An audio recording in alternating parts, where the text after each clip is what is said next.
ایک بہت بڑا گناہ بدنگاہی کا گناہ ہے۔ آپ کو پتہ ہے ہمارے ملک کے اندر بدکاری، زنا اور بے حیائی کی شرح کتنی بڑھتی جا رہی ہے، کس قدر بڑھتی جا رہی ہے۔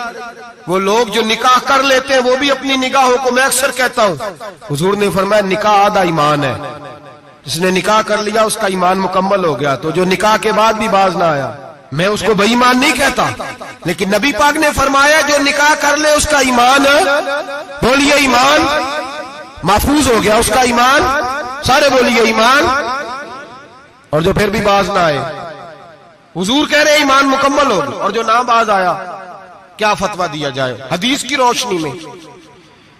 میرے نبی پاک کی بارگاہ میں عورتیں آئیں توبہ کرنے، بیعت کرنے، مسلمان ہونے، تو حضور بیعت لیتے وقت فرمانے لگے میرے ساتھ وعدہ کرو، جھوٹ نہیں بولو گی، غیبت نہیں کرو گی، زنا نہیں کرو۔ ایک عورت بول پڑی، کہنے لگی یا رسول اللہ صلی اللہ علیہ وسلم میں مسلمان تو نہیں پر خاندانی ہوں، میرے گھر والوں کے ذہن میں بھی کبھی زنا کا خیال نہیں آیا، ہم تو اسے خاندانوں کے وقار کے خلاف سمجھتے ہیں۔ روز بری نظر سے کسی کو دیکھنا اور کسی کے بارے میں غلط باتیں، ناراض نہ ہونا، بہت سارے بوڑھے بھی لذت لے لے کے جرم بیان کرتے ہیں، گناہ بیان کرتے ہیں، غلط باتیں کرتے ہیں، کسی عورت کے بارے میں تبصرہ کرتے ہیں۔ کیا سمجھتے ہیں مرد اور عورت معاذ اللہ تعالیٰ ایک کمرے میں جا کے بدکاری کرے تو وہی زنا ہے؟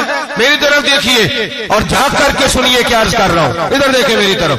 نبی پاک صلی اللہ علیہ وسلم نے فرمایا زنا زبان کا بھی ہوتا ہے، زنا کان کا بھی ہوتا ہے، زنا آنکھ کا بھی ہوتا ہے۔ حضور کس طرح؟ فرمایا جس نے گند دیکھا اس نے آنکھ کا زنا کیا، جس نے لذت لے کے سنا چپ نہیں کرایا، پوری بات سنی، وہ بھی زانی ہے، اور جس نے گندی بات بولی وہ منہ کا زانی ہے، جس نے گند سوچا وہ دماغ کا زانی ہے۔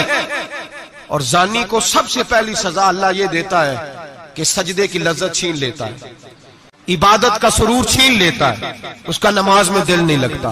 قرآن میں سب سے پہلی سزا اسے اللہ اپنے دروازے سے دور کر دیتا ہے۔ بھائیو آج ہمارے سجدے بے کیف ہیں، آج لوگ غلط جگہ پہ گھنٹوں بیٹھے رہتے ہیں، مسجدوں میں لوگوں کے دلوں کو گھبراہٹ ہوتی ہے، لوگ بھاگتے ہیں۔ میرے نبی پاک نے فرمایا تو نظر کو پاک کر لے، اللہ تیری عبادت میں لذت پیدا فرما دے گا۔ میرے بھائی یاد رکھ لیں اور سن لیں، سب سے کمزور آدمی وہ ہے جس کا ذہن پاک نہیں، سب سے کمزور آدمی وہ ہے جو کردار کا غلط ہے۔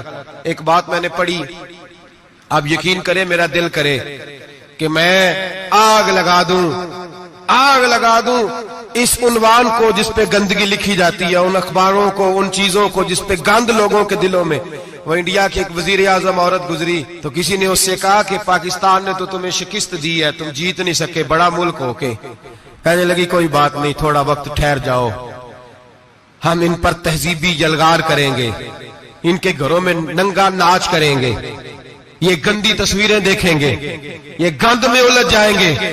اور جو قوم گند میں الجھ جایا کرتی ہے وہ پھر کسی سے لڑنے کی طاقت نہیں رکھتی، اس کے اندر ڈٹ جانے کی ہمت نہیں ہوتی، اس کی غیرت کے جنازے نکل جاتے، دل کرتا ہے جل جائے وہ جل جائے جہاں سے برائی پھیلتی، تباہ ہو جائے وہ علاقے جہاں سے گند ہوتا ہے۔ لوگ گند کی کمائی کھاتے ہیں، گند کی، ایکٹروں کے ساتھ کھڑے ہو کے فوٹویں کھچاتے ہیں اور گناہ پہ فخر کرتے ہیں، اور گندے لوگ کہتے ہیں اللہ کا فضل ہے ہم گند پھیلا رہے ہیں، ثم معاذ اللہ۔ لوگ گناہ پہ فخر کرتے ہیں چوکوں چوراہوں میں۔ محمد بن قاسم آئے ہندوستان پہ راجہ دہر کے مقابلے میں، نوجوان میری طرف دیکھیں، اور صحیح ہو کے بیٹھے، خاصے صحیح ہو کے بیٹھے، تقریر نہیں کر رہا، جذبات کا، میرے جذبات سنیں، دل کے پھپولے جل رہے ہیں سینے کے داغ سے، اللہ کی قسم روح کی گہرائی سے بات کر رہا ہوں، وہ بات کر رہا ہوں جو سینہ کہہ رہا ہے کہ پھٹ جائے اور کہنا نہ پڑے۔ قرآن و حدیث پڑھتے ہیں اور پھر اپنا حال دیکھتے ہیں تو لگتا یہ ہے کہ عذاب قریب آ گیا ہے، لگتا ہے زمین پھٹنے والی ہے، آسمان گرنے والا، لگتا ہے قریب آ گیا ہے سارا کچھ۔ سمجھے کیا عرض کر، یہ بات اگر آپ سمجھ گئے تو قیمت وصول ہو گئی، اس کو سمجھ گئے تو سمجھ لیں آپ کے مزاج کے اندر اللہ نے تبدیلی پیدا کر دی۔ محمد بن قاسم 18 سال کا جوان، ایک عورت کی عزت پر راجہ دہر ہندو نے حملہ کیا، محمد بن قاسم بچانے آئے، جب ہندوستان آئے فوج تھوڑی تھی، علاقہ تھوڑا تھا، راجہ دہر کی فوج بہت زیادہ، اور پھر اپنا عرب چھوڑ کے یہاں آ کے ہندوستان میں اس کے علاقے میں اس پہ حملہ کرنا، حالات خراب تھے۔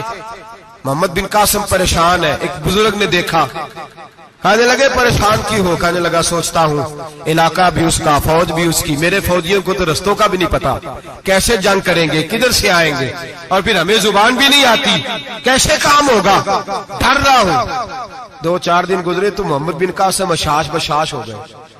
وہ بزرگ کہنے لگے خیر ہے، بڑے مطمئن ہو گئے ہو؟ کہنے لگے بس راجہ دہر ہم سے مقابلہ نہیں کر سکتا، راجہ دہر ہمارے مقابلے میں کھڑا نہیں ہو سکتا، وہ گرا کے گرا، وہ لڑکھڑایا کے لڑکھڑایا، ریزہ ریزہ ہو جائے گا۔ آپ کو کیسے خوشخبری مل گئی؟ کہنے لگے مجھے پتا چلا ہے کہ راجہ دہر ذہن کا گندا ہے، وہ تو چچا کی بیٹی کو نہیں چھوڑتا، ماموں کی بیٹی کو نہیں چھوڑتا، خالہ کی بیٹی کو گندی نظر سے دیکھتا ہے۔ جس کا ذہن گندا ہوتا ہے وہ کسی کا مقابلہ نہیں کر سکتا، ہمیں فتح ہوگی، فتح، وہ گرے گا۔ وہ بزرگ کہتے ہیں میں سمجھ گیا کہ واقعی سے فتح ہوگی۔ آج کشمیر کیوں آزاد نہیں ہو رہا، فلسطین میں آگ کیوں لگی ہوئی ہے؟ مسلمان جب تک ذہن کا گندا ہے کمزور ہے، جب تک ذہن کا ناپاک ہے کمزور ہے۔ حضرت سعد بن ابی وقاص رضی اللہ تعالیٰ عنہ فرمایا کرتے تھے اللہ مسلمان کی مدد